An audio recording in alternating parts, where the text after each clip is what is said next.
নমস্কাৰ, সুপ্ৰভাত জনাইছোঁ সকলোকে। স্কুল যাবলৈ ওলাইছোঁ। আজি বেটাৰ বছৰেকীয়া পৰীক্ষা আজিৰ পৰা আৰম্ভ হৈছে। আজি আছে ইংলিছ। এনেইতো চিলেবাছত সকলোবোৰ পঢ়াইছোঁ, এতিয়া কিমান দূৰ পাৰে এতিয়া গম নাপাওঁ। যদি চিলেবাছৰ বাহিৰত কিবা আহে তেতিয়াহ'লে নোৱাৰিব, কিন্তু চিলেবাছৰ ভিতৰত আহিলে পাৰিব। সকলোবোৰ শিকোৱা হৈছে, গতিকে দেখুৱাই গৈছোঁ আপোনালোককো। আৰু বেটাই কি কৰে দেখুৱাম দেই। Good morning guys. আজি কি আছে? ইংলিছ। কেনেকুৱা হ'ব? ভাল।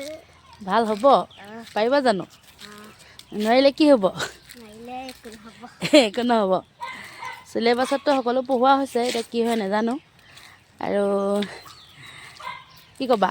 কৈ দিয়া। সকলোৱে আশীৰ্বাদ কৰিব, কৈ দিয়া আকৌ। সকলোৱে আশীৰ্বাদ কৰিব যাতে মই লিখিব পাৰোঁ। Bye bye.